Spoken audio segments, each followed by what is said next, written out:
All right. Hello, everyone. Welcome to the 411 Ground and Pound MMA podcast. We are your weekly look into the wide, wacky, wonderful world of mixed martial arts. My name is Robert Winfrey, and I am your host, per usual. Man, that still looks. Sorry, guys. I don't know how to adjust this thing. I've got to play around with this a little bit. New software for recording my audio, so it might be a little bit softer than usual. Sorry, whole thing. You don't Doesn't matter that much. Appreciate your patience with me. I gotta get this out, and I don't have time to monkey with this. So, here we go. Again, the 411 Ground and Pound MMA podcast. Thank you very much for tuning in. What do we got on the agenda this evening? Well, whenever you listen to this, really. We're going to review UFC 320. The response from the fan base seems to be largely positive. For reasons, I suppose, didn't quite hit me the same way, if I'm going to be honest. Not saying it was bad. Please don't misunderstand me, but I didn't get the sort of animating spirit out of this that a lot of people got. But, to each their own. Again, we'll go over the whole thing. You can see where you agree or disagree with me. We will also preview UFC on ESPN Plus 119, because that's going to be coming up. I'm going to be so busy next Saturday. Oy. More on that later when I get to plugs. Let's see. And news of the week, such as it exists. So, yeah, that's kind of what we got. So, thank you very much for tuning in. I always appreciate it. Any way you can interact with the product is always appreciated. Y'all know the drill there. Like, comment, subscribe, star rating, written review, sharing around. Really, just thank you for listening. That is, in fact, the most important thing. So, thank you. All right, let's jump into this, shall we? So, UFC 230 on Saturday. How'd we do? We did real well on predictions, actually. I can't be too proud of myself because I picked a lot of favorites. Um, Went 12 and 2. 12 and 2. I am quite okay with that. I am quite okay with that. So, let's see. What did we get wrong? The main event, obviously. Also, the Vanderford and Brahimi fight. I vacillated on that one. I clearly should have changed my mind because I don't know. Vanderford just maybe not that good. Not terrible, mind you, but Brahimi also seems to really be hitting his stride, and I probably should have considered that a bit more thoroughly than I did. But those are the only two I got. Any of those I feel good about picking? Um, let's see. Vikwax gave me I don't know. I stuck with that one. By the time we got to that fight, I kind of went, if I get another one wrong, it's not that big a deal. I feel pretty good about this. So that one I feel okay about. Not super good, but I feel okay about it. Let's see. What else do I feel good about? Yeah, the Gautier thing was whatever. Sticking with Santos was a little bit whatever. Oh, the other Santos. Yeah, Yana Santos over Macy Chasson, especially after Chasson missed weight. I feel pretty good about that one. So, yeah, I'll take that. Let's see. I think those are the only ones that I'm like actually feel decent about picking because again, a lot of the others are just favorites. I mean, Zalal was favored, Yuri was favored, Pfeiffer was favored, Gautier was a catastrophically large favorite. Yeah, I think that's it as far as ones I actually like feel pretty decent about. So, 12 and 2. I'm okay with 12 and 2. 12 and 2 is a pretty good number. Year to date, that brings me to 301, 98 and 2 with two no contests. So, cross the 300 mark. I figured I'd get there between 320 and 19 and the Rio card coming up. I'd get there between those two, but had a real good night. So I'm good with that. I am completely good with that. All right, as for the fights themselves, let's get into this. Main event, of course. For the light heavyweight title, Alex Pereira, good grief. Bulldozes, absolutely steamrolls, flattens, squashes Magomed Ankalaev. TKO punches, elbows, 120 of the first round. This is the shortest fight of Pereira's MMA career. That includes all the, like, shortest win of his MMA career. Because had, like, one fight way early on, back when every MMA guy was, or every kickboxer was like, yeah, let me take an MMA fight or two. Even that got into the third. Okay, yeah, because his first one was a loss. Yeah, he fought like 3 times. Once in 15, twice in 16. Then didn't move. Then didn't do another MMA bout until 2020. Um, yeah, even that loss was in the third. Yeah, it took him longer to stop Andreas Michailidis. Took him longer to stop Sean Strickland. Uh, took him longer to stop Jamal Hill than it did this, and that's kind of crazy, man. Look, I'll get into some of the technique here, but uh, Ankalaev is a good fighter. I mean, no one cares about him because his fights aren't super memorable, and he's not an engaging personality, and all kinds of reasons.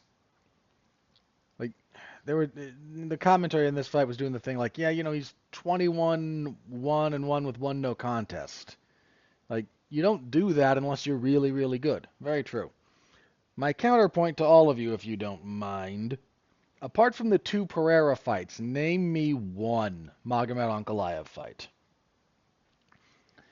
Now, you may have just gone, he had that draw with Blachowicz for the belt, right? And Paul Craig submitted him. Yeah. Can you name me any others? He's got a lot of UFC fights. Can you name me any others? He doesn't have memorable fights.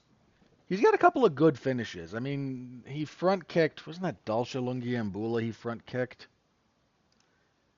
into next week or something? Yeah, it was Dalsha Lungiambula. Um, look, part of the problem is like he wasted a giant chunk of time with these weird fights. Like he beat Siwan Kutalaba, and then there's weirdness around that stoppage. So they waste like a year doing it again. That fight fell apart like 2 or 3 times before they got together, and then he just starches him in the first round. Then he gets to his title shot. He has the split draw with Blachowicz. Then he should have been disqualified in that Johnny Walker fight. He really should have. But, Abu Dhabi. So they made it no contest. They rematched, and then he just beat Johnny Walker. And he's just, again, he's a good fighter. He's a real good fighter. And a lot of the stuff he did in the first fight, here's part of the problem. People are going to take some of the wrong lessons from all this. Because Pereira's mentioned, he hasn't gone into a lot of specifics. He just said, yeah, I wasn't really in a great place physically when we fought the first time. There's been some talk about, yeah, he had messed up feet, which is probably true. One of his hands was hurt, possibly broken. If you look at how little he throws punches in that first fight with Ankalaev, okay, that tracks. And he had some kind of a viral infection is another thing that's been floating out there. Maybe. I don't know. There's a lot going on there, potentially. Because he's not gone into specifics, not super specific, so we're kind of just piecing this together. If so, that's a lot of stuff to try and overcome any good fighter with. And as I said, Ankalaev's good. But the problem is, again, a lot of people are going to look back at that fight now and go, well, it was just because Pereira had all these compromising variables going against him that Ankalaev was successful. And no. A lot of what Ankalaev did in that fight is kind of the right way to fight Pereira. Being southpaw kind of messes with some of his offense. Not a lot of it, but some of it. The way he was kind of like countering whenever Pereira would feint. That's how he kind of hit Pereira real clean. And I think it was the second or third round when he landed like a real clean, like 2 or 3 punch combination on Pereira and kind of wobbled him for a second. Like, there's still some really good stuff there. The way he found like some holes in Pereira's defense, because Pereira's defense is, I don't want to say it's bad, because boy is that a wild overstatement. If I were to say that, like I'm not saying he's got bad defense. Please don't misunderstand me. But if you look at his defensive choices, the way Ankalaev navigated that to land meaningful offense is not it's a path that other people can follow. It's not, he didn't do anything like completely unique to him in terms of some of that.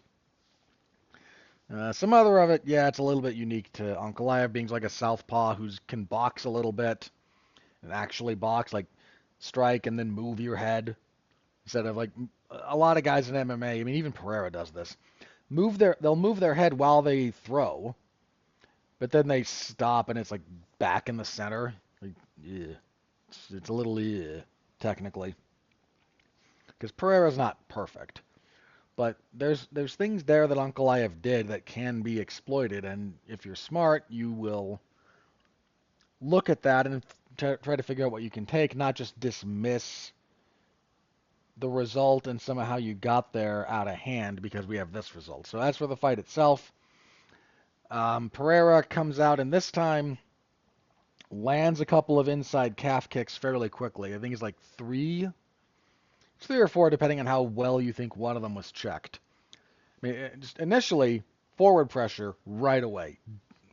Ankalaev off the back foot is not the same fighter at all. He presses him towards the fence, he lands a couple of punches, nothing serious, but he's throwing seriously. It kind of messes with Ankalaev, and he lands a couple of inside calf kicks, and that's what Blachowicz really messed up Ankalaev with. And the fact that Pereira, I don't think, threw almost any of that technique in their first fight is a pretty big indicator that something was, again, messed up with his legs. So, but after, like, again, 3 solid and kind of 4, depending on how well you think one of them was checked, Ankalaev switches. He goes from southpaw to orthodox. Now, he does a little bit of switching anyway, but he is mostly a southpaw fighter. And his defense out of orthodox is not the same. There's a lot of habits you build when you're used to open stance fighting. Your lead hand does different things. And he's just got kind of a habit of, okay, anytime someone looks to get in on me, I'm going to throw the lead hand, the lead hook. Which, southpaw to orthodox is not the world's worst idea. Orthodox to orthodox, boy, does that open you up for the power hand. It can still work. Please, once again, don't misunderstand me. It's not like you should never throw a lead hook at all. It's a good punch, even against closed stance, but there's different things that you consider depending on which stance, the stance alignment. Ankalaev out of orthodox does not have the same defensive sort of responsibilities nailed down that he does. He's a little bit better out of southpaw. So Pereira just cracks him with a right hand. Reactive shot out of Ankalaev doesn't work, kind of pulls guard. And Pereira with just these 12-6 elbows to the body and head, just nasty stuff, and the ref stops it. 120 of the first. Everyone's happy because Pereira is still something of a draw and a star for the UFC in an era at this point when they kind of don't have those. They really, really want just the UFC name to be the valuable thing, and iffy. So Pereira's the champion again, and he's got a couple of options here. Yuri Prochazka is an option. It's a lesser option. Due respect to Yuri, because how can you not love watching that man fight? He's just fun. But he's also been stopped cleanly and not very competitively by Pereira twice. You got Olberg, who has the longest winning streak in the division right now, especially now that Ankalaev's lost, longest active. Um, and he did have a good win, but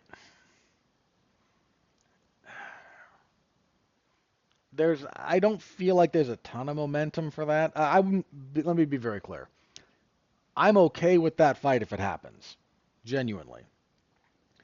But that's kind of the last. If that fight does happen, that's kind of the last thing for Pereira in this division. Like, what else is there to do? Who's coming up the ranks that makes you really excited about watching him fight for the belt? Like, you've got Olberg as a potentially new challenger, and you've got Yuri because he's a really fun fighter. But that's kind of it for 205. Pereira himself has said, I'd kind of like to fight at heavyweight. The UFC's not super keen on that. I don't know why. I don't know. It ties things up. Who cares? Light heavyweight sucks. It's a bad division. You have one moment in time right now when you've got a champion, again, that people kind of care about. And he's got he's got at least one contender that he hasn't fought. And there's a little bit of life kind of breathed back into this, but the division, like, that doesn't solve any of the problems with the division structurally. Not a one. It solves nothing in that respect. It is just, oh, hey, Amanda Nunes beat Juliana Pena in their rematch. Okay, how's women's bantamweight? Boy, it still sucks. It is just not in a healthy spot. There's no two ways about that. Heavyweight's not good either, by the way, which is the other thing. If he wants to move up, go ahead. Give him a title shot. Who cares? Is anyone going to complain if Pereira gets a shot at the heavyweight belt, whether that's Aspinall or Gane? Might tie things up. No. Look, let's just say Tom Aspinall runs over Cyril Gane. Hypothetically, go with me for a second. Who's left at heavyweight for him? Like, who's there? Who's knocking down that door? Let's have a quick look at the UFC heavyweight rankings for a minute here, shall we? Let's just have some fun with this. He's already beaten Volkov. He's beaten Pavlovich. He's beaten Blades. You have to go all the way down to like 5. There's Jailton Almeida. Or, hey, Waldo Cortez Acosta's at number 6. Anybody going to get up for Salsa Boy and Tom Aspinall? Sergey Spivak, Derek Lewis. Derek Lewis. Ante Delia's a nice entry into the division, but not ready for that. Marcin Tybura, Tai Tuivasa still ranked. Guys, Tai Tuivasa weighs like 380 pounds right now. Hasn't fought in, 2 years? What has it been since Tai Tuivasa fought? I'm exaggerating with the 2 years bit, I think.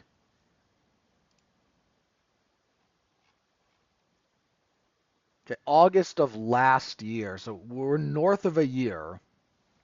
He hasn't won in over 3 years, almost 4 years. His last win was over Derek Lewis in 2022. He has a 5-fight losing streak. Gane, Pavlovich, Volkov, Tybura, and Rosenstruik.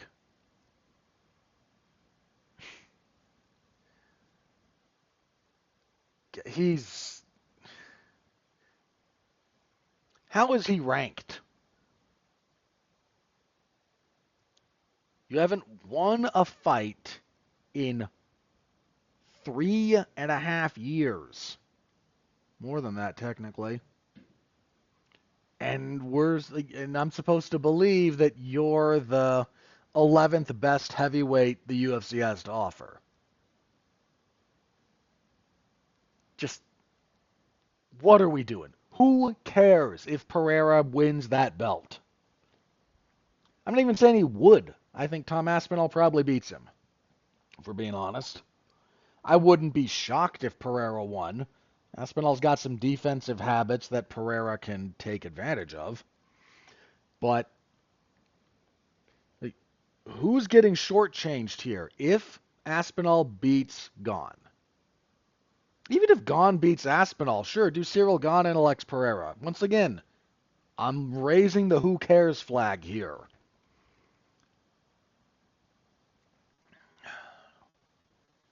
Gane winning might open up a few things for the division elsewise, but let's just say Pereira wins both belts, becomes the first three-weight world champion in UFC history, which is nuts, by the way. But just positing that. Then, oh no, he'd have to vacate one of those two belts. Okay. Who cares? Both divisions suck. Let's look at light heavyweight for just a second or two here as well. So Pereira's going to be champion again. The website hasn't been updated. So Ankalaev probably drops back to number 1 because that's just how they stupidly do these. If not, realistically, he should be number 4. Because Pereira moves up. Then you have like Yuri and Olberg at 1 and 2. Okay, so Ankalaev at 3 ahead of Khalil Roundtree. But Pereira's champion again. Let's look at who else is there. Ankalaev, who he just ran over. Yuri, who he's run over twice. Roundtree, who he beat badly. He may have... More on Roundtree in a minute. But he may have done some serious damage to Roundtree. Olberg is the new one. Then it's Jan Blachowicz, who Pereira beat. Jamal Hill, who he knocked out. Alexander Rakic, who can't string wins together to save his life. Dominic Reyes, who just got flatlined. There's like Volkan Oezdemir, Azamat Mirzak. Oezdemir's another old head. After that, like Mirzakhanov is a rising guy, maybe. I don't care about Guskov, Johnny Walker, Nikita Krylov, Menefield, and Zhang Mingyang. No one is getting screwed over here. These divisions are not healthy enough, robust enough, or interesting enough to merit that kind of discussion when it comes to potentially putting on a history-making fight.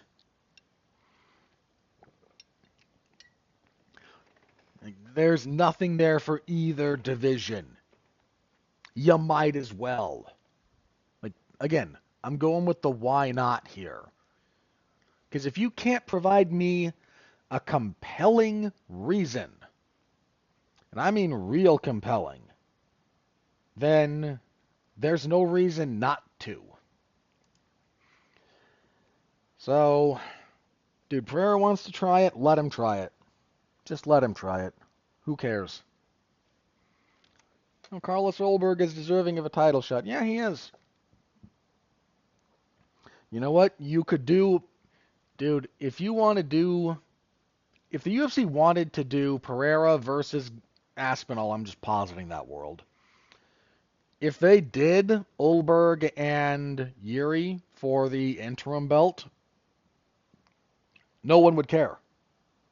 Well, no one would care is the wrong phrase. No one would object. Like, what's the objection there? Oh no, another interim belt. Yeah, so what? It dilutes the value of the belt. That belt only has value because Pereira's holding it. How much value did you have on that belt when Ankalaev had it for that period of time? Anybody?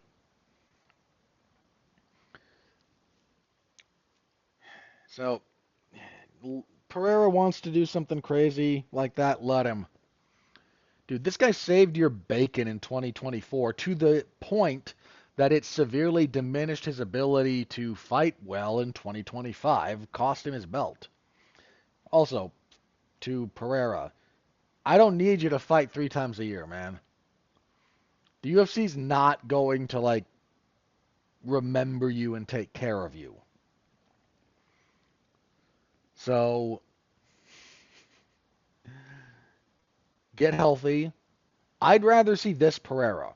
I would so much rather Pereira fight twice a year, but each of them is when he is as good as he's going to get for that particular fight. than him doing the short notice thing with a banged up body and illness and all that. No, he's 38 years old. Let's not. Let's just not with some of this crap, please. So there's some options there. Pereira should be able to kind of call his own shot at this point. He's one of the only guys to be a two-time champion across, one of the only guys to hold belts in two divisions and one of them be multiple times. I think Randy Couture is the only other guy that's done that. Because he was a two-time heavyweight champion. Wasn't he three-time? He might have been three. He was a two-time light heavyweight and a two-time heavyweight, I think. Because he had the heavyweight belt and he lost it to Josh Barnett. I think he got it back and then lost it to like Rico Rodriguez. Wow, my brain. I think it was Rodriguez. Yeah. Then he drops down to light heavyweight, wins that belt. Then he loses it in weird fashion to Vitor Belfort, gets it back. I want to make sure I'm getting the chronology right here, because Randy's career is nuts. The UFC, by ignoring that man's career, has done an enormous disservice to how special he was and how special the whole thing there was. So, yeah, he wins the heavyweight belt. First he wins it off of Maurice Smith. And then the lineal belt takes a weird detour after that because he loses to Ensign Inoue, and that is a whole other thing. He wins it from he wins it back from Kevin Randleman. Defends it twice against Pedro Hizzo. Loses to Josh Barnett. The title's vacated because Barnett fails the drug test. Loses to Rico Rodriguez. Right, drops to light heavyweight. Wins the interim belt from Chuck Liddell. Wins the full belt from Tito Ortiz. Loses to Belfort from the doctor's stoppage because his eyelid got cut. Freak fluke. Then he beats Belfort to get it back. So now he's a three-time heavyweight champion. Jeez. So yeah, he's a two-time heavyweight champion at this point. A two-time light heavyweight champion. He loses to Chuck. Gets a rematch with Chuck. Wins another fight. Then gets a rematch with Chuck. Loses again. Goes away for a year. Comes back and beats Tim Sylvia to win the heavyweight title again. And he beats Gonzaga to defend it. Then he loses it to Brock. Wild. Absolutely wild. He's the only one who's kind of done something like that, but the number of two weight world champions in the UFC is short enough. The number of two weight world champions who lose a belt and then regain it, I think it's just Pereira and Couture, because let me real fast. Okay, John Jones is technically on that list because he never lost the light heavyweight belt. He was stripped of it, but he did regain it. And then he did go up to become heavyweight champion. So John is technically in this conversation as well. Just feels different in his case. But, BJ Penn didn't do this. Conor never got close. Cejudo never got close. Nunes did it. Because Nunes lost the bantamweight belt and then regained it. Okay, so consider the following then. Because GSP didn't. Yeah, so we're talking like Pereira has now put himself in the same company as Amanda Nunes, John Jones, and Randy Couture.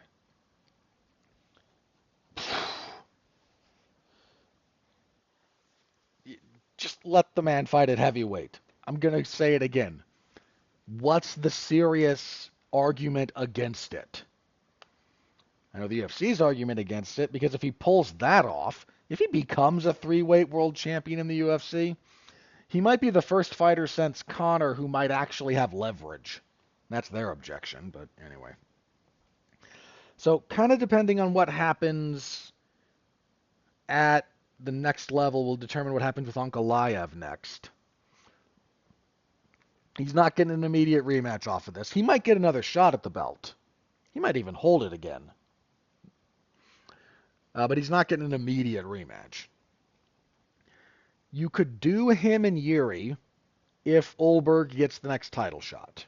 Or if Olberg is willing to wait for Pereira to dally at heavyweight, if that's the way things shake out. If not, Ankalaev and Roundtree is maybe not the worst idea. He's already... I mean, the division is just so bad. You could do Ankalaev and Hill. We haven't seen that. Rakic, we're still waiting to see if he's ever able to put it together, but this is where the division is. It just sucks. There's not really any two ways around it. All right, I talked about that for a while, so...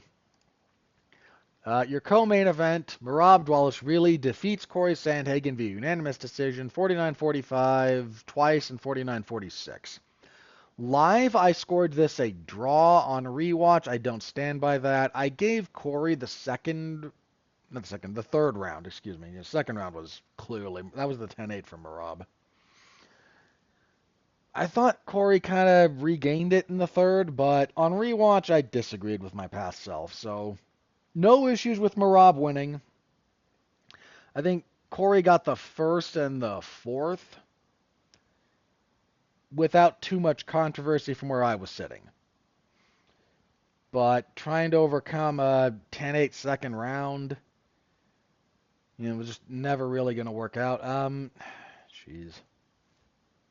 So Merab didn't stall as much here as he has in other fights, which is a nice thing, but I'm at this weird point with watching Merab. Part of me deeply appreciates what he's doing. He's on one of the longer winning streaks in UFC history. This was like 13 or 14 in a row. Hang on, that should be updated. Yeah, 14 in a row. That's the third longest winning streak in UFC history. He has the most takedowns landed in UFC history. He has 117 after this. He's the first and only fighter to have over 100. He has the first and second most attempted takedowns in a single fight. 49 against Jan and then 37 against Sandhagen here.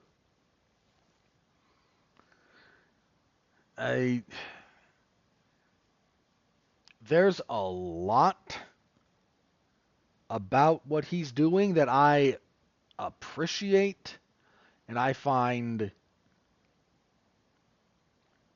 I mean, this tied him for most consecutive title defenses in the history of the division, assuming you only start counting when the UFC acknowledged it, which you shouldn't. You should count you should count the WEC stuff, which is why Jose Aldo should have a lot more than he does, and frankly, and so should Dominic Cruz, for being honest.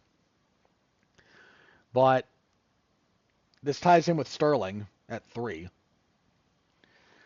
So there's a lot he's doing that is no joke, like generational stuff. Dude, that record for most takedowns,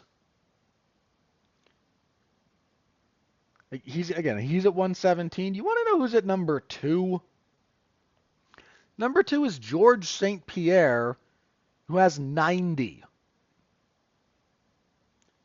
The man is, his nickname is entirely appropriate. He's a machine. He just doesn't stop. And part of that is the way they count mat returns as takedowns, which I'm fine with. Mat returns have to score differently than takedowns for scoring purposes in amateur wrestling. I get it. I am 1,000,000% okay with that. I am also completely okay with mat return scoring as takedowns for the purpose of how you count them in MMA because you are taking someone down. Like, you don't get a point value associated with it, so yeah, it's a takedown. The only reason there's a difference in those two things is because, and again, in amateur wrestling, you have to score them differently. Because otherwise, you get some really weird, lopsided, high-scoring wrestling matches. Anyway, that's another point. So, Merab, you could argue he's the best bantamweight of all time. You really could. It's kind of just between him and Cruz right now. And it sort of depends on whether or not you actually watched Cruz in the WEC to determine whether or not you think that's a close argument. I think prime for prime would be a very interesting fight between those two. Cruz's length and movement would give Merab problems. Merab's pace, Cruz moves a lot, but there's a wrestling component to what Merab does that I think would challenge Cruz. Cruz's lack of power would be a problem for him in that fight because if you can't deter Merab with firepower, he's just never going to stop. But anyway, it's between those two, and if you lean towards Merab, I think there's a perfectly valid case you can make. Here's the other side of the coin for me with Merab. I just don't care. Like, emotionally, I don't care. Intellectually, I appreciate the history he is making. I appreciate him as a great fighter. I do. But like, I don't connect with what he's doing because watch two Merab fights and you've kind of seen all of them. He's just the fact that he has been able to just lap and comically dominate that division while doing the same thing that he's been doing for a while and just nobody can stop him.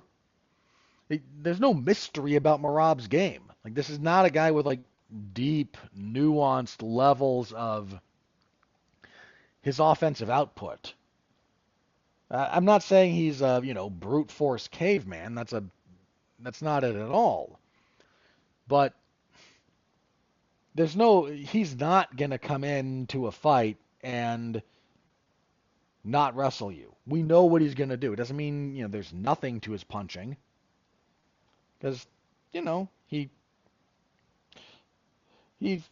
hurt Corey pretty badly in the second round. So it's not like he's got pillow fists, but he's not a good boxer. He does the same punching combination because it helps set up the threat of his takedown. It's kind of just like the 1-2-3 or the 2-3, but it lets him alter his level. So he can look like he's going to throw punches and then shoot or come up with the punch if you try to down block and your guard comes down and then you just get cracked. It's real simple. It's real straightforward, but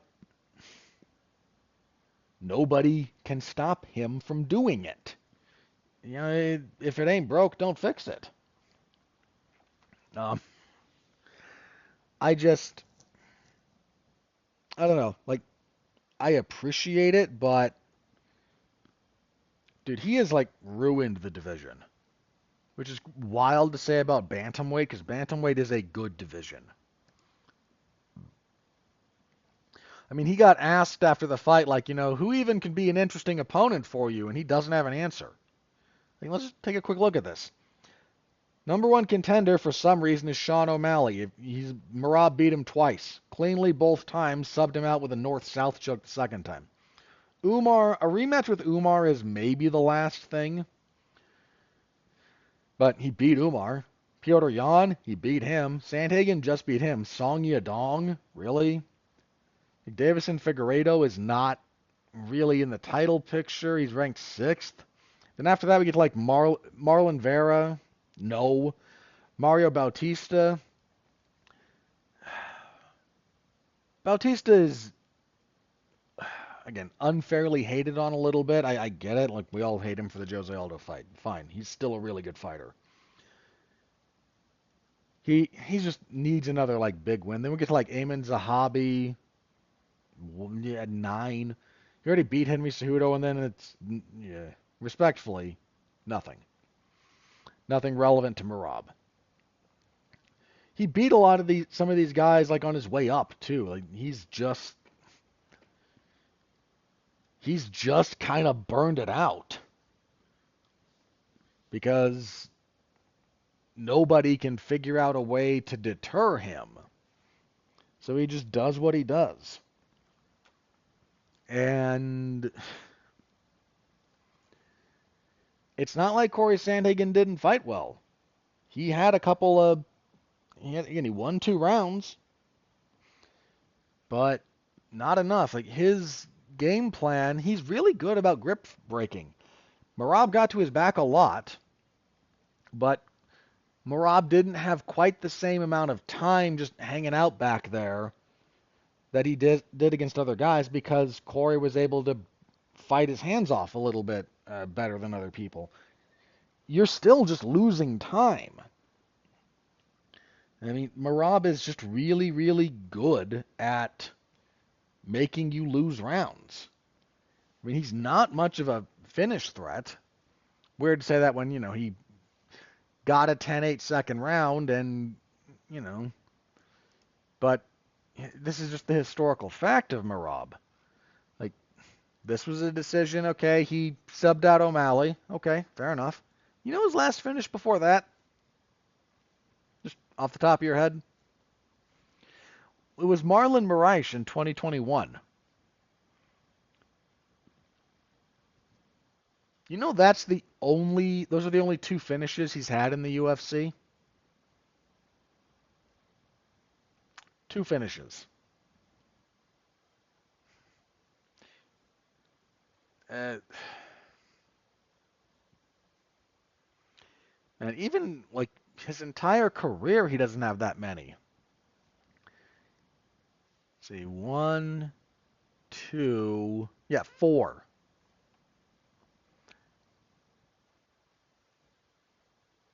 Sorry, 5.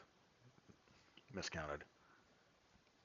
Yeah, he has 5 total finishes in 25 fights. All right, 1, hang on.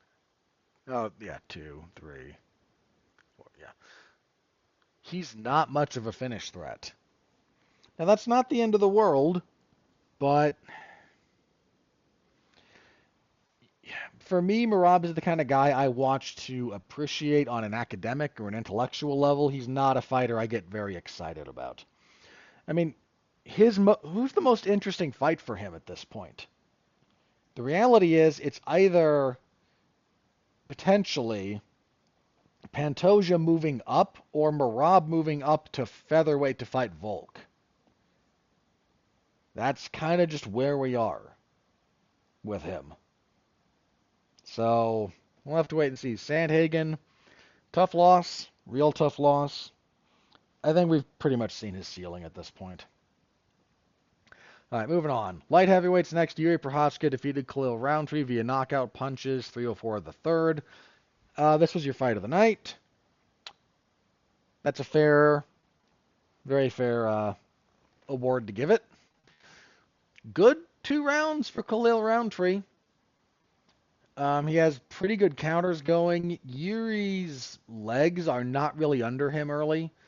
A little bit of that is Roundtree landing a couple of leg kicks early, but he gets away from that for some reason after that. Just does a lot more punching.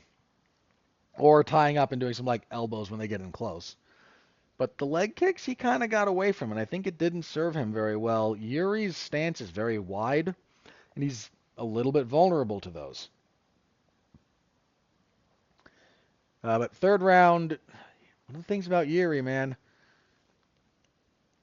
he's kind of the same fighter every round. And that's a rarity. Like I'm not saying he doesn't fatigue, but it doesn't affect his performance much. Go rewatch that fight with him and Glover, man. It's wild, first of all, but he keeps that same pace and intensity through 5 rounds. Like,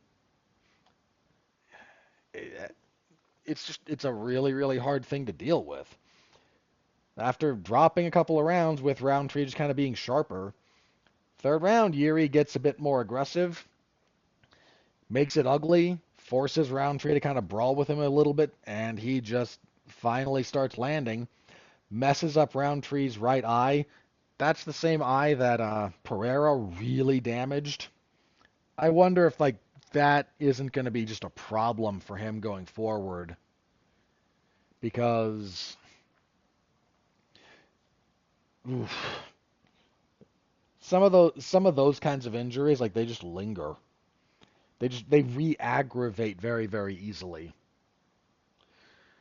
So yeah, that got messed up by the end of this, and yeah, Yuri just backs him into the fence, 1-2, slips a punch, then like cleans his clock with the left hand. Stiff, flare flop, thunk, done. The fact that Yuri has to do this like thing where he doesn't fight for about a round, just kind of like doing his own thing, and then kind of okay.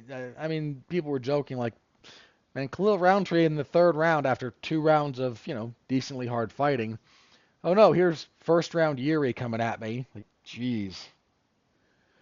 So Yuri wants a fight with for the belt. That's iffy, especially with it being Pereira. That's a tough sell. That's just a tough sell. Tough loss for Roundtree. Um, yeah, he overperformed in his title shot with Pereira. Give him a ton of credit for that. He's certainly not an easy out, but I don't know. Another guy that, dude, you take the damage that he took against Pereira, and then you kind of compound that here with some of the damage that Yuri put on him, makes me wonder. Just makes me wonder a little bit about uh, what the future is going to hold for him. But yeah, again, that was your fight of the night. I've heard Yuri referred. I heard it was Jed Meshew, I think, referred to Yuri as the light heavyweight Justin Gaethje. Not an inaccurate comparison.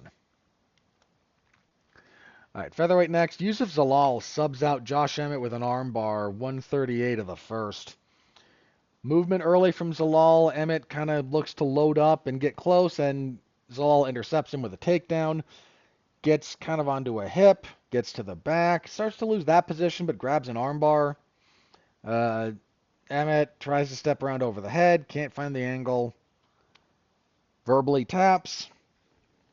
Zalal said he wants to fight Lerone Murphy. That seems very unlikely. Murphy should be the next title challenger. But Zalal was 8 coming into this, or 9 coming into this, excuse me. Ortega's going to leave the division. He could fight Aljamain Sterling or Yair Rodriguez or Diego Lopez pretty easily, I think. So he's due definitely he should be fighting top 5 next after this. He absolutely should. Yeah, good win for Zalal. Emmett, he is who he is. He's 40. I mean, his big talking point leading into this fight was, yeah, I worked on my power. Like, my man, you didn't need it.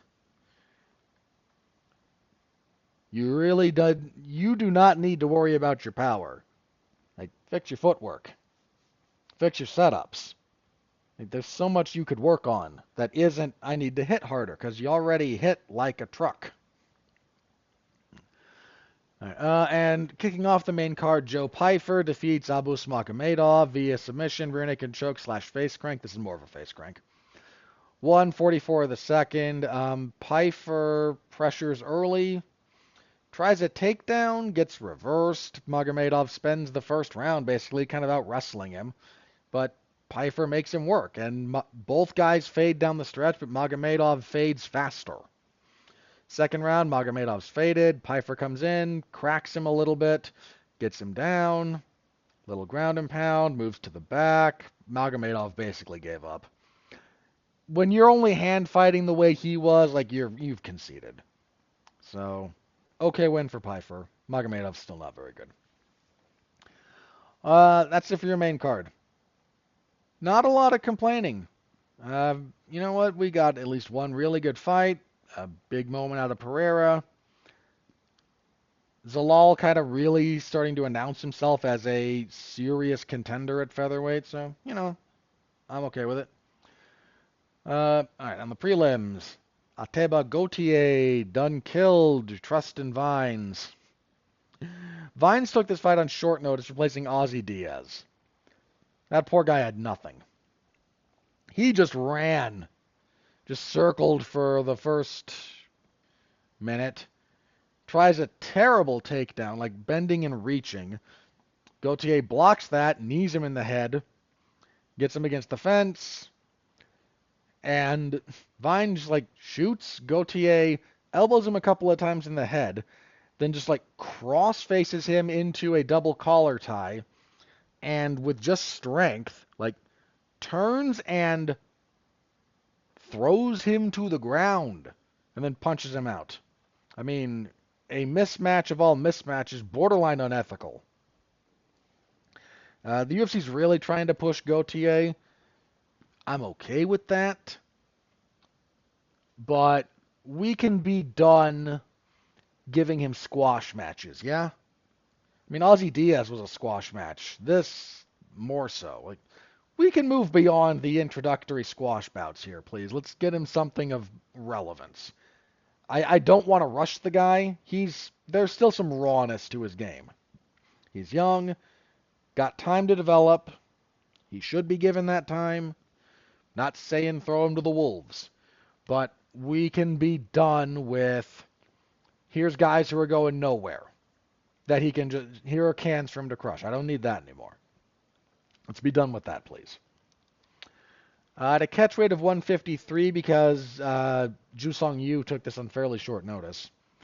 Daniel Santos defeats Yu via TKO punches, 21 seconds to the second.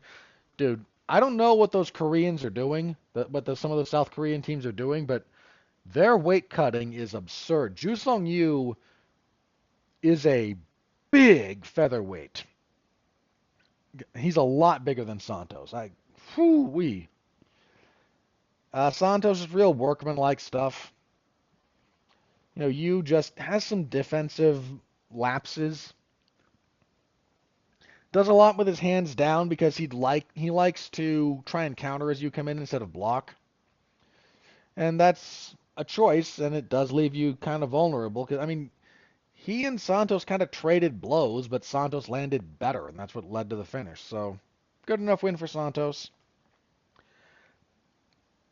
Jakub Vikwax defeats Patchy Mix via split decision, 29-28. First round for Vikwax, third round for Mix. No controversy there. Second round was close. I scored it for Mix, but that second round felt like a coin flip in real time, so I am a lot of control from Mix, but not a lot of offense. And I thought, on rewatch, Vikwax should have taken the second. He actually did the stuff that damaged, and Mix didn't. I heard someone refer to Vikwax as kind of just another Marcin Held. I can see the similarities. He's got a good guillotine. He had Mix Mix respected his guillotine, and if you can get Mix to respect it, that says something. He also had a pretty decent butterfly guard game. Did a good job of not letting Mix do much, off balancing him, using it to stand up, to off balance, initiate a scramble. Not a great fight, but solid win. And Patchy Mix in the UFC, man. Boy, what a What a bust at this point. I mean, his run through Bellator and the PFL was legitimately great. I don't know what happened to him, but he is not that same guy at this point. Edmund Shabazian defeated Andre Muniz next. Knockout, punches and elbows, 4:58 of the first. Not a whole lot here. Muniz had a moment when we all thought maybe there's something there. But that's a while ago now at this point. Let's see. In the early prelims, Punahele Soriano defeated Nikolai Veretennikov, 30-27 across the board, unanimous decision. Okay win for Soriano. Veretennikov, that man needs to just do nothing but work on his wall walking, I swear. He tends to over-rely on the guillotine, and he was against the fence for a lot of this, but couldn't really mount an actual effort to regain his feet. So he just kind of got held down and, it attacked. Soriano got tired, though. Something to work on for him, too. Next up, Yana Santos defeated Macy Chasson via unanimous decision, 20-20 across the board. Chasson missed weight. She weighed 137.5. That's her second time missing weight in the UFC. She's also had a couple of fights fall apart due to weight issues. Let's see if I can find the exact number.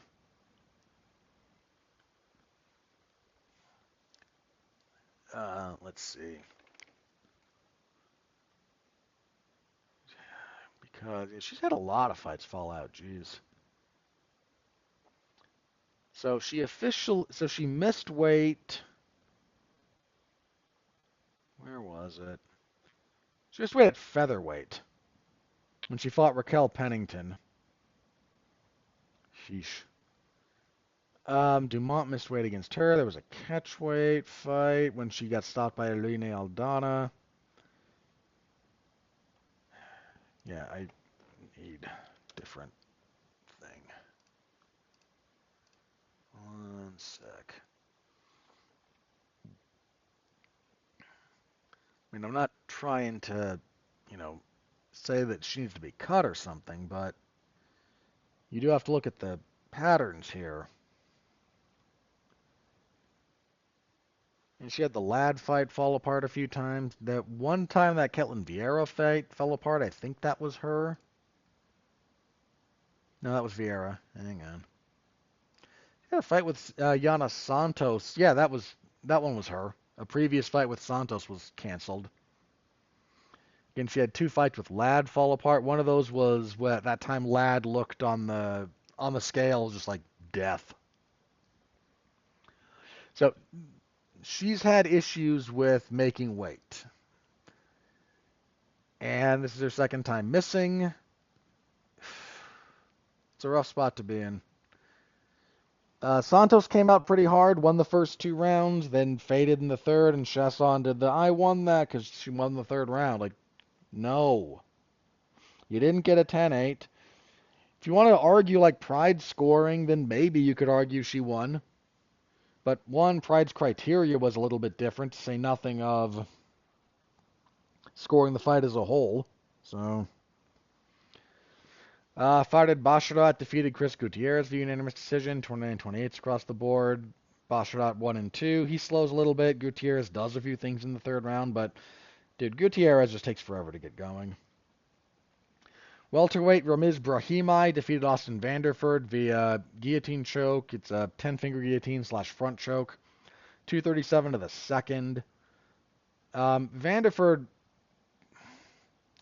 good wrestling, but he does a lot of very, I don't mean this negatively. You can tell guys who do wrestling in MMA the way that you do wrestling in the collegiate level. There's just stuff you do. It leaves you vulnerable to certain MMA attacks or jiu-jitsu attacks. You just got to be cognizant of that. And kicking everything off, Veronica Hardy defeated Brogan Walker via unanimous decision, 30-27 across the board. It's not a terribly compelling fight. And yeah, that was it. That was UFC 320. Not a bad card, all things considered. 14 fights is too many. We could have cut a couple of these. We really could have. But main card, solid thumbs up. All things considered, if I'm being objective about it. So good for them. Good for the, relevant fighters. And yeah, my full report is in the... Oh, if you want to watch, by the way, the Pereira and Ankalaev fight, I think the UFC just put it on their YouTube channel. It's super short, as mentioned. So yeah, go give that a watch. It's, again, short, worth your time to see. And watch the inside calf kicks. Because doing that, it's what Blachowicz did to really mess up Ankalaev's lead leg. Pereira did it faster. And whatever was messing with his ability to throw the right leg in their first fight was not a problem here. He threw that thing, no hesitation. So, anyway. Again, full report, MMA Zone of 411 Mania. Go give it a read if you're so inclined. I always appreciate that. Thank you very much. Alrighty. Let's move on now to UFC on ESPN Plus 119. This will be the UFC's return to Rio de Janeiro. It's been a minute since they've been in Rio, huh? How long exactly? That's a thing. Okay, no, not that long. Over a year. They were there for UFC 301, May of last year. Rio hasn't had a fight night though since 2015. Jeez. Yeah. So, fix that. Get you up. Okay. So, this was the main event. Now is Charles Oliveira and Mateusz Gamrot. This was supposed to be Oliveira and Rafael Fiziev. Fiziev pulled out. Not an uncommon occurrence with Rafael Fiziev, unfortunately. The man has some serious skills, but consistency in terms of getting to the cage has not been a strength of his. Anywho, Gamrot's a good replacement. He's gonna fight Oliveira pretty much head on. He does a lot of grappling, a lot of pressure control. If he's gonna run into problems here, it's actually gonna be a bit more in the stand-up where Oliveira just still seems to have a little bit of something. Oliveira is an offensive. It's one of the preconditions for his success. He has to prefers to go forward, much better going forward. And offense constantly. That's what makes his game work. Gamrot will be the better wrestler. If there's another problem that Oliveira is going to run into potentially, he's way too happy to play guard. Now, he's one of the few guys in MMA who actually is very consistently active and dangerous off of his back, but that's a real tough way to win fights in MMA in 2025. Not impossible, just real tough. Oliveira is coming off. Yeah, he's coming off that bad loss to Topuria. It wasn't that long ago. It was June. We're gonna be less than 4 months. So that was the end of June.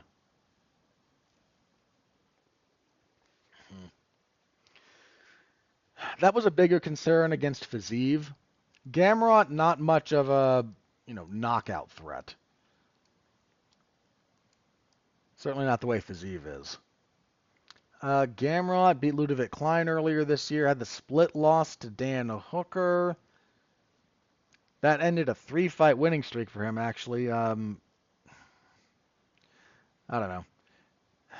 There's reason for optimism around Gamrot's chances here, given how Oliveira fights and just how they match up. But I don't know. Gamrot's one of those guys that I can't get a handle on in some respects. He's so up and down. He's the kind of guy who would beat Charles Oliveira here and then lose to Paddy Pimblett. Right?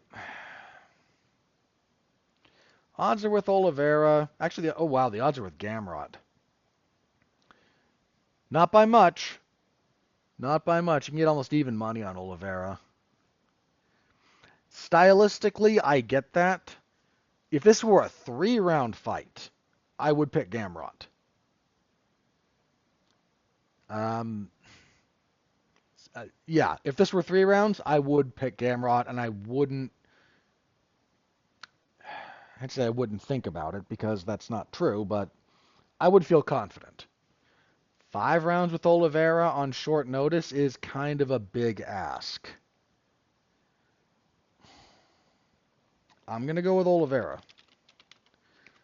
I think he's going to be kind of riding an emotional high. I don't think he's got a lot of these left. He's been doing this forever. I mean, if there's another knock on Oliveira at this point, the man has so many miles. I mean, for crying out loud, he has 47 fights. And he's been in the UFC since 2010. And so if all those, he came into the UFC at 12-0. So he's had, 35 UFC fights? Over 15 years? One, insane longevity for the record. That's nuts. But that gets to you, man. That is going to catch up to you. And I do think it's starting to catch up with him. I might have favored Fiziev when that was the opponent. But Gamrot stylistically, Gamrot will give him problems, I think. But 5 rounds with Oliveira, the way Gamrot fights and the way Gamrot's had some issues down the stretch in some fights on occasion, I'll go with Oliveira. Co-main event, bantamweight Davison Figueiredo back after the knee injury he suffered when fighting Sandhagen. Fighting Montel Jackson. Step up for Jackson. Look, Jackson's not a bad fighter. He's finally started to prove some headway. He's on a 6 fight winning streak. They're good names. But Figueiredo is pretty easily the highest profile name he's fought. I mean, his only losses in the UFC are to Ricky Simone and Brett Johns. So Jackson's good. He's trying to break through, and breaking through at bantamweight can be hard. He's got my sympathy there. I assume Figueiredo's going to be recovered enough to fight after the knee injury against Sandhagen. I mean, look, I'm sentimental about Figueiredo because, who doesn't love Figgy? At least his fights. But he might be up against it at this point. Odds are with Jackson. I completely understand that.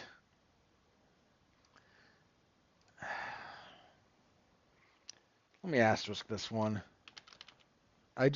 There's 2 things about Jackson's fights that I need to rewatch to get a handle on. But I think Figueiredo's just starting to get old. I mean, he's 37. These weight classes in particular are not kind to aging fighters, so... let's see. Welterweight next, Vicente Luque and Joel Alvarez. Luque probably shouldn't be fighting, realistically. He was supposed to fight Santiago Ponzinibbio. Ponzinibbio pulled out. In steps Alvarez, who is not a welterweight. He's normally a lightweight. But he's a stupidly big lightweight. He's 6'3". 6'3" at 155 is just, again, it's nuts. He's on a 3-fight winning streak. Finishes of Mark Chikadze, Elvis Brenner, and Drakkar Klose. His only losses in the UFC are to Damir Ismagulov and Arman Tsarukyan. That is nothing to sneeze at. being up a weight class is potentially a problem here, but he's, as mentioned, he's not going to be outsized here. He's actually going to be the taller fighter. Luque's 5'11". 75.5 inches of reach on Luque. 77. Yeah, Alvarez will actually be the bigger fighter in terms of height and reach. I think Luque could never make lightweight. There's thickness to his torso that just won't allow it. And that could come into play, but I just, man, I'm actually genuinely worried about Luque's health a little bit. So I still have a pretty big belief in the upside of Joel Alvarez to begin with. I'll go with him here. If the size does become an issue, it won't surprise me, but I'll go with Alvarez. Next up at heavyweight, God, why? Gennady Janice and Mario Pinto. Really trying to set up Janice here. Odds are with Pinto. Let me have a look at Pinto here. Oh, I remember this guy. He's Portuguese, 10-0. Won his UFC debut over Austin Lane. Okay. Yeah, I remember the guy. Now that I see his picture, I remember that fight.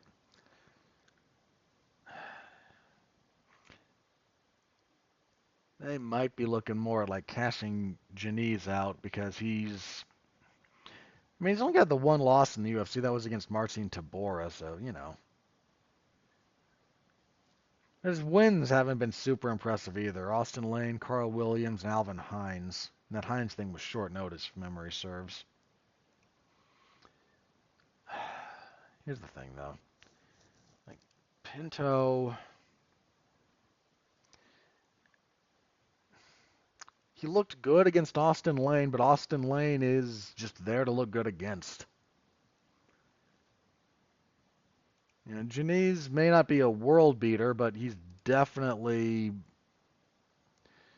a UFC caliber heavyweight, for whatever that's worth.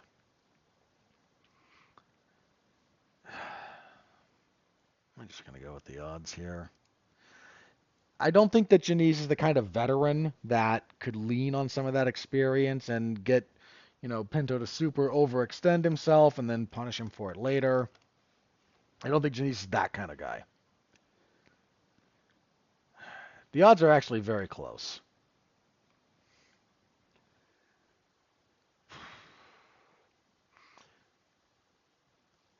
Let me go with Pinto. I'm going to asterisk this one with the following caveat. I'm probably just going to go with the favorite on Fight Night.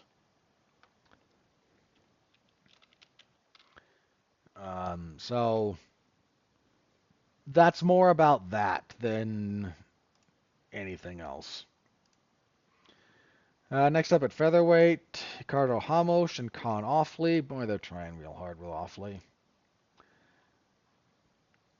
Ramos, geez, he's on a rough stretch. 2-4 in his last 6. 3-5 in his last 8. Even that one win over Josh Kulabau was a split decision that was, I'm going to say bad, but could have gone the other way.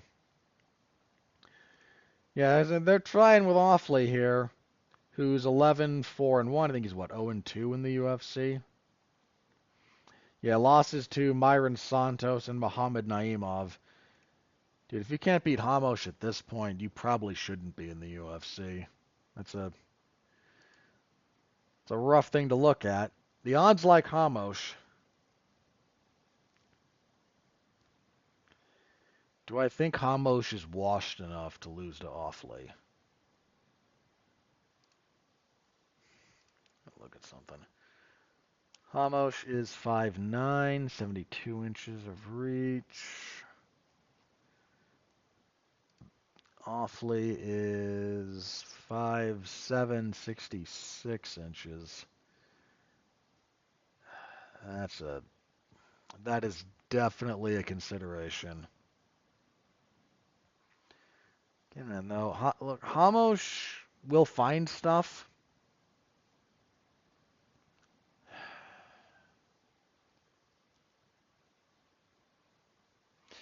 Yeah, I'm gonna go with Hamosh. I don't feel strongly about that,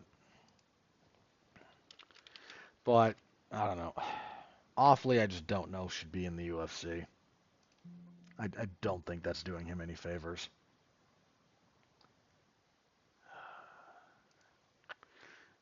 Okay, and kicking off the main card, we have Lucas Almeida and Michael Aswell. So Almeida, 15-4, 2-3 in the UFC. He missed weight when he lost to Danny Silva last time. His wins over Michael Trezano. He had 3 fights fall apart. He lost to Pat Sabatini. He lost to Andre Fili. He beat Timmy Kwamba. Then he lost to Danny Silva. Okay, super up and down.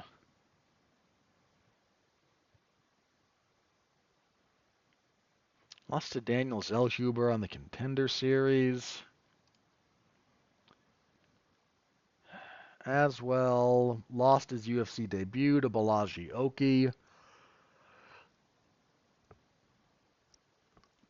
Also had a Contender Series loss to Bogdan Grod. Okay, is he replacing somebody? Nope, this was just always this fight. I think this is Almeida. Odds are with Aswell. Huh.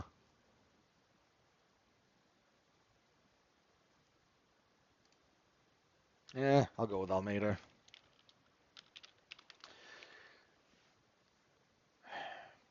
I should start respecting the odds makers again. Those guys do know what they're doing, but all right, on the prelims at flyweight, Jafel Filio and Clayton Carpenter. You know what? This will probably be decent. Filio tends to have at least entertaining fights. He's 16-4, 2-2 in the UFC. Lost to Mohamed Makayev, beat Daniel Barres, beat Ode Osborne, then lost to Alan Nascimento. Got out wrestled by Nascimento. He won the first round. Like he had Nascimento's back that whole round, but just couldn't quite sustain the pace. Carpenter 8-1. What, 1-2 in the UFC? 2-1. Beat Juan Carlo Ronderos. Beat Lucas Hosha. Lost to Tiger Ulanbekov. Okay. The question here is, can Filio get him out in the first round? Because if he can, good. But if this goes like rounds 2 and 3, Carpenter's persistent wrestling and cardio is probably going to carry the day.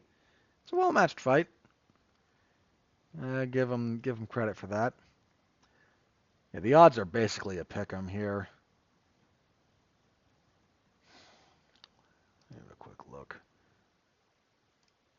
Filio is 5'7". It's big flyweight. 68.5 inches of reach. Carpenter is 5'6", 66 inches of reach. Okay, close. Okay, so Filio's not that big a flyweight. He's bigger, but not like enormous. That is a well-matched fight. I think Filio's a little bit favored on the odds, slightly. This is another one I'm just going to go with the odds on fight night. So for the sake of the moment, that's Filio. Whoever it is come fight night is who it'll be. From flyweight to heavyweight, well, there are 2 heavyweight fights on this card. Vitor Petrino and Thomas Peterson. Petrino coming off a win over Austin Lane. In his heavyweight debut, he'd hit a 2-fight losing streak at light heavyweight before that.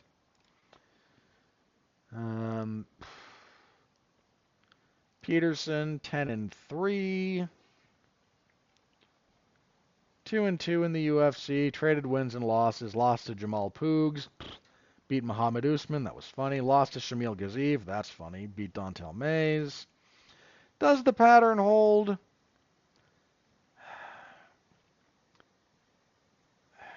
Petrino's heavyweight debut, again, it came against Austin Lane. Like, I can't get a good read on you just because you beat that guy. Shouldn't be in the UFC, if we're being honest. Petrino's the favorite. I can see Peterson out wrestling him, though. I'm going to go with Petrino, but sleep on Peterson at your peril there. He might be a parlay buster on this one. Women's bantamweight, Beatriz Mesquita and Irina Alexeyeva. So Mesquita is a very, very decorated submission wrestler, jiu-jitsu practitioner, etc. Multiple-time gold medalist at World Championships. Multiple-time medalist overall in ADCC. European champion, Brazil champion, World Nogi, Brazil Nogi. Okay, she's won a lot. This is her UFC debut. She's coming in out of the LFA. Yes, win via DQ. She got hit with an illegal up kick. Fair enough. So, super, super talented grappler. And Alexeyeva, 5-3, but 1-2 in the UFC. Yeah, 2-fight losing streak to Claudia Seguya and Melissa Mullins. Yeah, she is not the kind of fighter who's going to spoil someone like Mesquita who does what Mesquita does.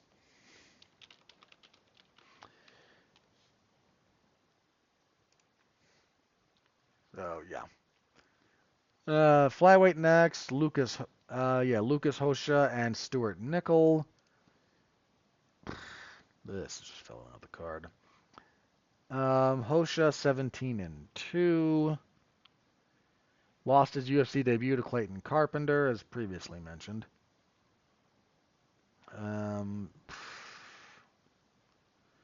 Nickel 8-1. Lost his UFC debut to Jesus Aguilar. Okay, I have some vague memories of those two fights. Again, super vague. I wouldn't put too much stock in that. Odds are a little bit with Hosha, but close. We're into more like pick'em territory, depending on which site you're using.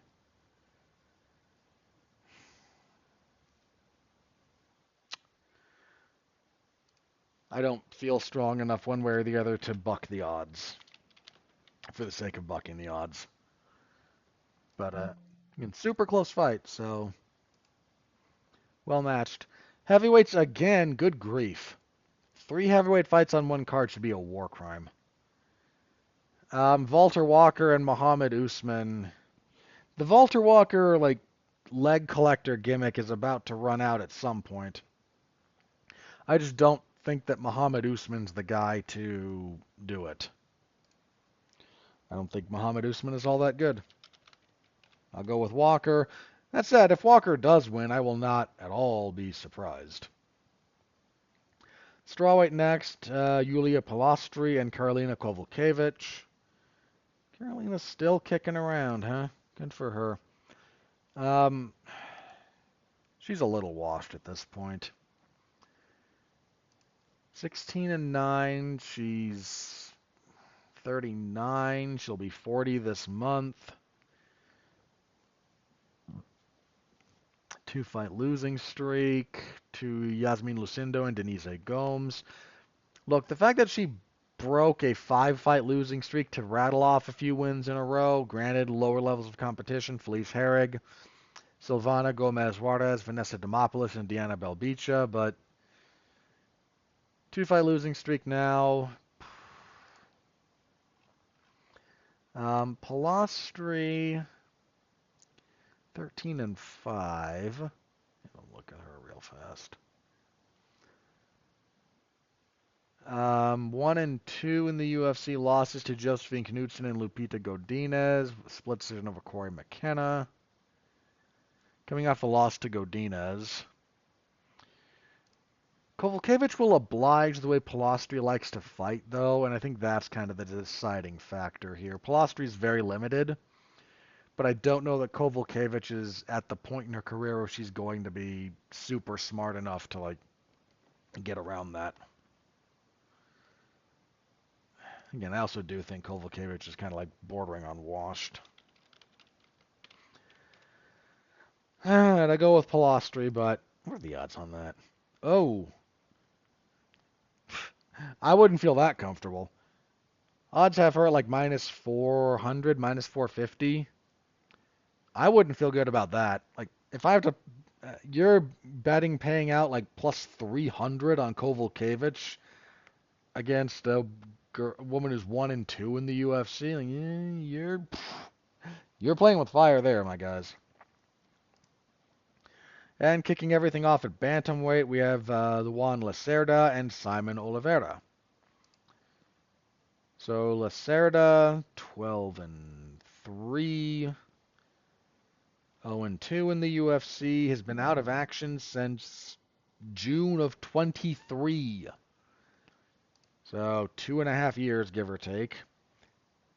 He's lost to Cody Stamann and Damon Blackshear. And trying to end that kind of a layoff and get your first UFC win against Simon Oliveira, who is 18-6, but who is 0-3 in the UFC. Losses to Tony Gravely, Daniel Marcos, and David Martinez. Marcos and Martinez are pretty good fighters, so I'm not going to hold that too much against him. The layoff is kind of my determining factor here. Odds are with Lacerda. They've really not been impressed with Oliveira, I guess. That layoff's a big deal for me, though. Odds are like minus 250 for Lacerda, plus 200 give or take for Oliveira. It's a long layoff.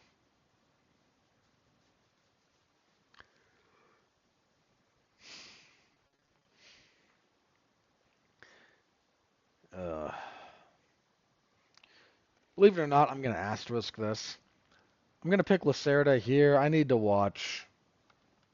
double check an Oliveira fight. Like, just one of them. But I'll go with Lacerda for the sake of making a pick here. All right, that's it for this card. You know what? It's okay on paper. It's not great. It's okay. Main event's good. Figueiredo and Jackson's a decent co-main. Filio and Carpenter will probably be fun. Walker and Usman, if it ends in the first round, will at least be not terrible. If it gets out of the first 4 minutes, it's going to suck out loud, though. All right. Saturday, MMAZona411mania.com. I will be covering it, so stop by, say hello. Y'all know the drill. I appreciate it. Okay. Don't need you anymore. Alrighty. I don't have a... Yeah, let me just real briefly here. Some of that scoring for the Paul Hughes and Usman Nurmagomedov rematch, that 50-45 doesn't sit well. Those two, Hughes and Nurmagomedov, both their fights have been really good. Those have been really, really good fights. Nurmagomedov winning, I don't object to. I think giving him 3 rounds is fine. I can understand 4 because a couple of those are really close. And if you just go the other way on a close round, okay. The 5-0 thing, it doesn't sit well with me, and I don't think, I forget which round it was. There was one of those rounds that I thought pretty clearly should have gone to Hughes, but yeah, what are you going to do? All right, let's move on. So the UFC Qatar card has kind of been announced at this point. I don't think we have a full bout order. We know the top two. Main event, Arman Saryukin and Dan Hooker. Really good fight. Co-main event of Bilal Muhammad and Ian Machado Gary. Only 3 rounds. I think that favors Gary. Believe it or not. Muhammad, Bilal against a guy like Gary wants the full 5. And he's not going to get it here. But that's a really important fight for both guys. So those 2 fights are good. Also on the card, Volkan Oezdemir and Alonzo Manafield. Who cares? Felipe Lima and Daniel Marcos. That's not a bad fight. Daniel Marcos is pretty good. Beksat Almakhan and Alexandre Topuria. That's not terrible. Interesting. Flyweight, Alex Perez and Asu Almabayev. That'll be fun for as long as it lasts, I think.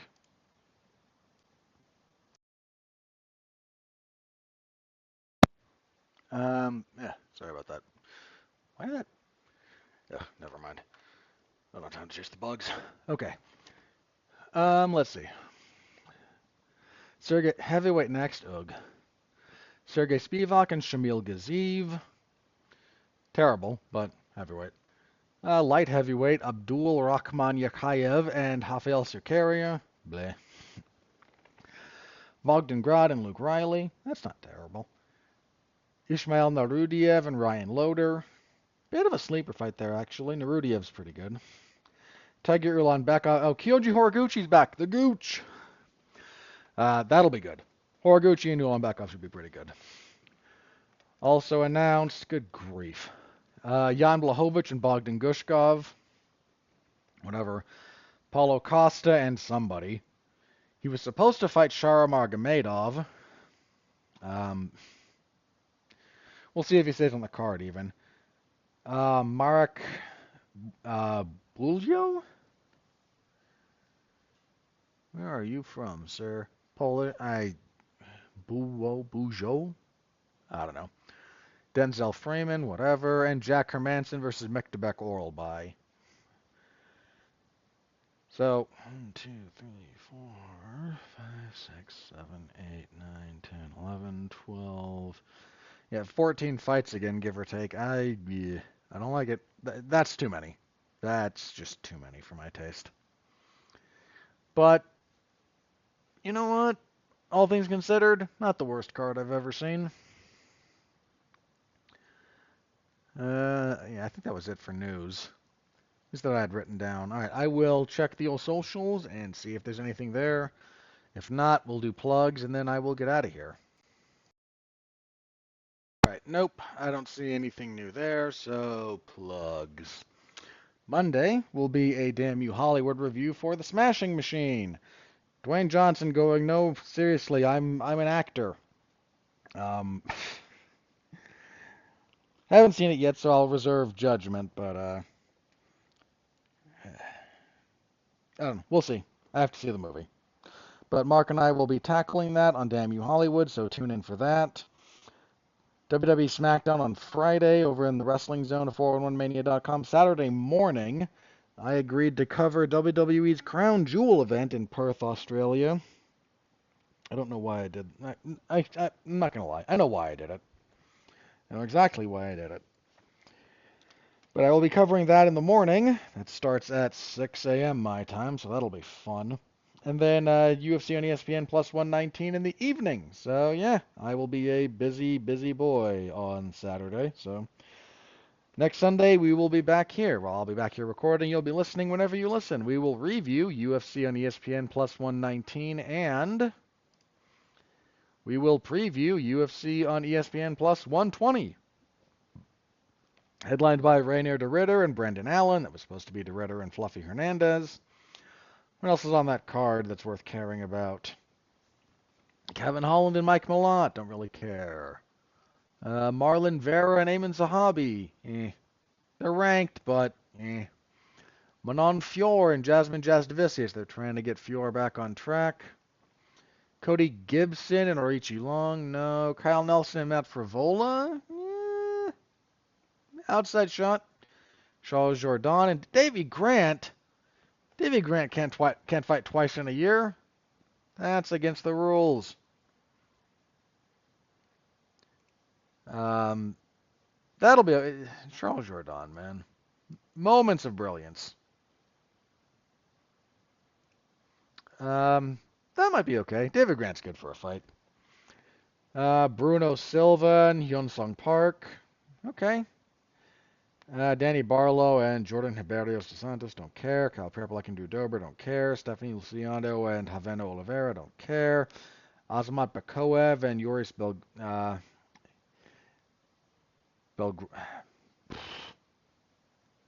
that guy's last name. He's Dutch/Tunisian. Belgori? Belgorwi? I don't know. I'll have to hear that one pronounced. And Melissa Corden and Tainara Lisboa. So that's not the worst main card for a fight night. Not great, but, full preview next week. So come back for that. All right. Until then, that's it for me. Thank you all very, very much for tuning in. I appreciate all of you, so thank you. Stay safe out there and continue to be well, be safe, and behave.